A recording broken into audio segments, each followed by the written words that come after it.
கொஞ்சம் புண்ணாக்கு வைக்கல, தவிடு மட்டும் வச்சுருக்கேன். ஏன்னா புண்ணாக்கு வந்து ஒன்றா வைக்க விடலான்னு சொன்னாங்க. அதனால் தவிடு மட்டும் கலந்து மாடு தவிடு வச்சுருக்கேக்கா. அதே மாதிரி இங்கே இருங்க கடல கொடி ஃபுல்லாக வச்சுருக்கேன். இங்கே வந்து மேலே வந்து வைக்கணும் வச்சுருக்கேக்கா. மாடு வந்து வைக்கணும் தின்னுட்டுருக்கு.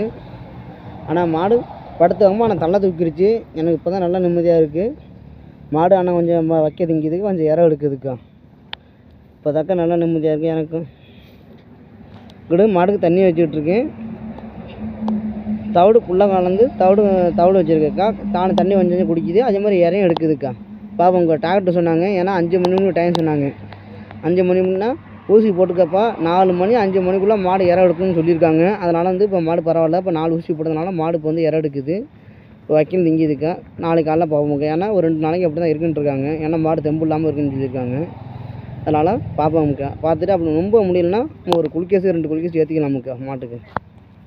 மற்ற மாடு எல்லாமே நல்லா நிற்கிதுக்கா. எல்லா மாடும் இங்கே இருக்கா, கடல கொடிங்க இருக்கா. மெயினாக இந்த வீடியோ வந்து போகிறது நதியாக்காலுக்கு போடுறேன். ஏன்னா அவங்க தான் மாட்டு கடல விடலாம் கொண்டாந்து போட்டிங்களாப்பா தம்பி அப்படின்னு கேட்பாங்க. போய் கடல விடலாம் கட்டி கொண்டு வந்து எல்லா மாடும் கடல விடி கொண்டாந்து ஃபுல்லாக கொண்டாந்து போட்டுருக்கா. எல்லா மாடும் தின்னுச்சுக்கா. 2 கட்டு கொண்டாந்து திறந்த கட்டை என்னால் தூக்க முடிஞ்ச அளவுக்கு தூக்கி கொண்டாந்து போட்டு 2 கட்டு கொண்டாந்து போட்டேன். எல்லா மாடும் எல்லாம் தெளிவாக இருக்குக்கா. எல்லா மாடும் எல்லாம் மேயுது.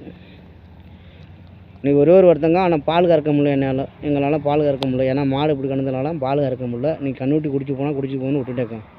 ஏன்னா கண்ணுட்டிக்கு இங்கே எந்த இடமும் இல்லைக்கா. மாடு கடலாம் சுத்தமாக பில்லே இல்லைக்கா.